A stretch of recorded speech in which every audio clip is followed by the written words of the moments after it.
Welcome once more to my channel. This is my effort at creating that necessary symbiotic relationship between the medical laboratory scientists and the public at large.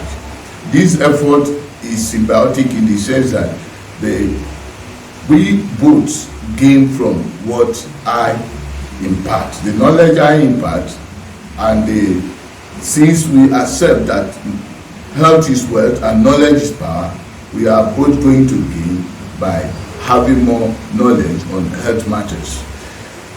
Having said that much, the topic for discussion today is sexually transmitted diseases. Though modern time it is called sexually transmitted infection, and that is the correct definition. If we look at sexually transmitted infection, it means that infections may not come down to disease. That is, not all sexually transmitted infection will eventually become disease, because there are people who are harboring this infection, they have it in them, they transmit this infection to other people, and yet they themselves don't show the sign.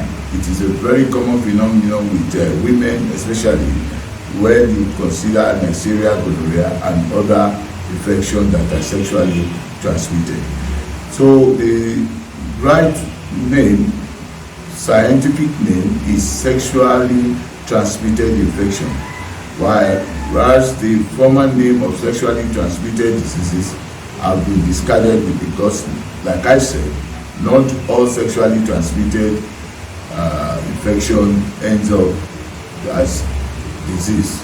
If there is no overt sign of disease, then it remains a sexually transmitted infection.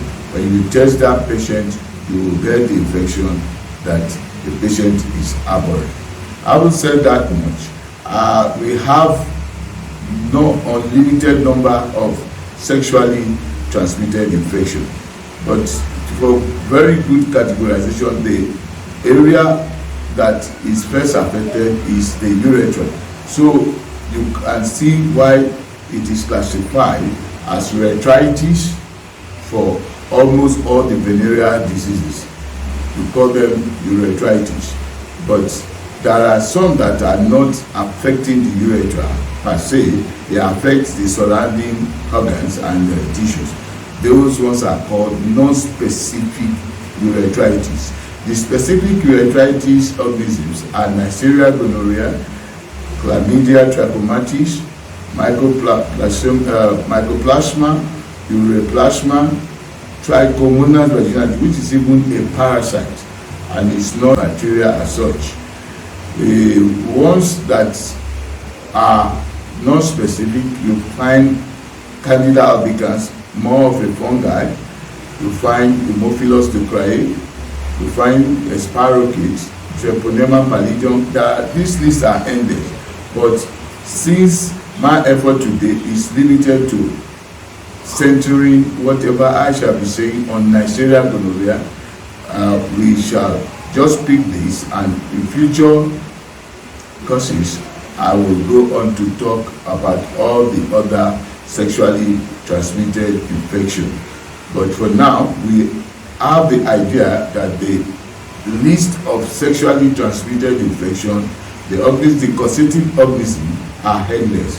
They are both viruses like the HIV, parasite like Trichomonas vaginalis, fungi, Candida albicans, bacteria like Neisseria, gonorrhoeae, Chlamydia, and you can also, the non-specific one, you can even include Staphylococcus aureus.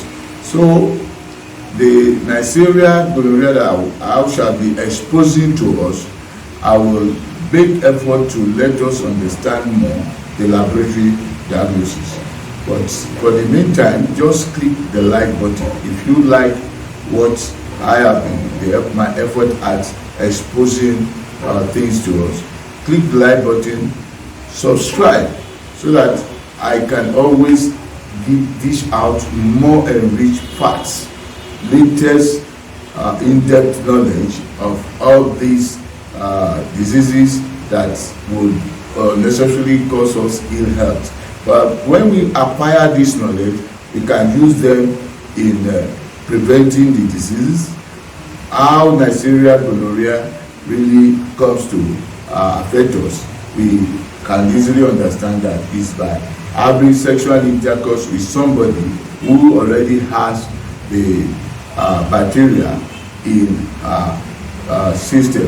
If you are a male, then the opposite sex would surely be having this Neisseria. But though these days we talk about gay marriages and stuff like that, so my concern is not in that direction. My concern is more about your partner having the infection that can be transmitted through sex. So if your partner does not have this infection, there is no way you have sexual intercourse with your partner and you will have it. So it is better at times to play safe by confirming the status of your partner before having any sexual relationship, so that you are safe, and if both of you are not promiscuous and faithful to each other, you are bound to enjoy a very good health. The complications of Neisseria gonorrhea are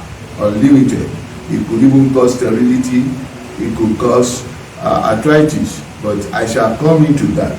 So, like I said, click like so that more quality production can come from me to you, and the efforts I put in will be more beneficial to both myself and yourself. So let us continue to look out for my production every Thursday. Thank you for listening. The layman view. Gonorrhea is a mark of socialite. It confirms that you are important in the society. It is therefore a welcome disease by the people. Then we now examine the WHO view. The WHO view views it that more than 1 million STIs are acquired, 374 million new STI yearly are what will be produced yearly by the time you multiply that by the 374 million new STI yearly.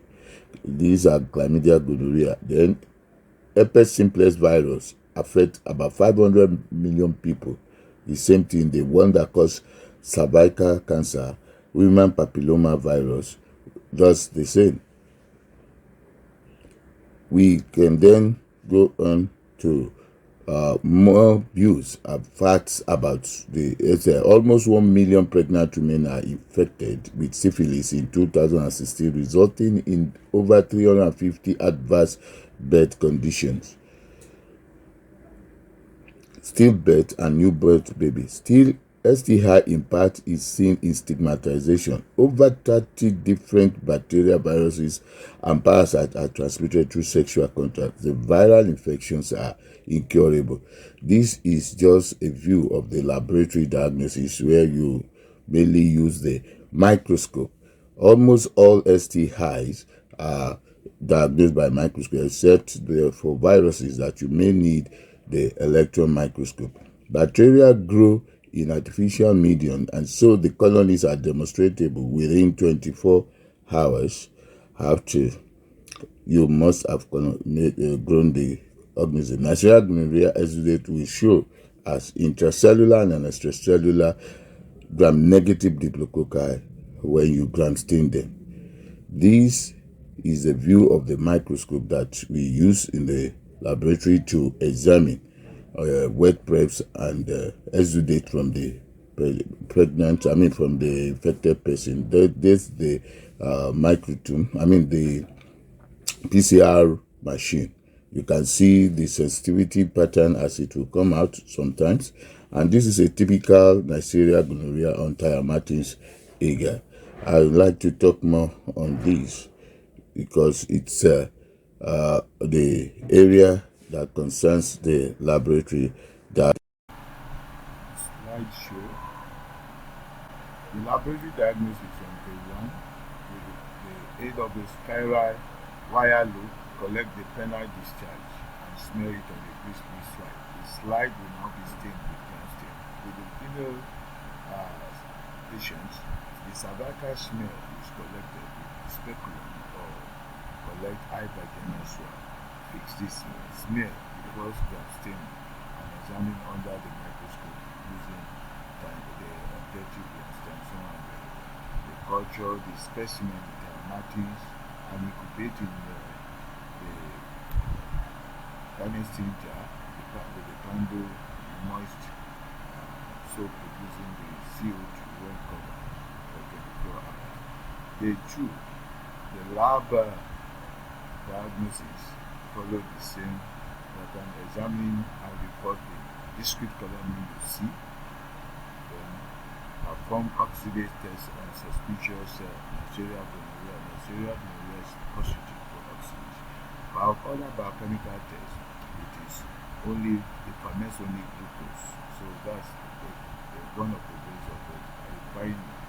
And the antimicrobial sensitivity will report everything that, although we set it up first on the second day, by the third day we report every sensitive sample. The 3 diagnosis, laboratory diagnosis. Read the sensitivity test result after another 24 hours incubation, that is on the second day of incubation, using the same CO2 for incubation. The ones that show clearance, like we have shown in this slide, the diagram earlier showed, will be written substantively and compare with the Nampalin standard when you are doing sensitivity testing. The other effort is note this process that it is strictly for Neisseria gonorrhoeae. There are other organisms that cause urethritis, but since my concern now is just on Neisseria gonorrhoeae, let's keep to that. So apart from gram staining, the exudate, we can also do faster method of identifying the organism using the API or ID system. The PCR is also very useful for quick detection. Thank you for listening. But as I said, always make sure you click the like button and also the subscribe button.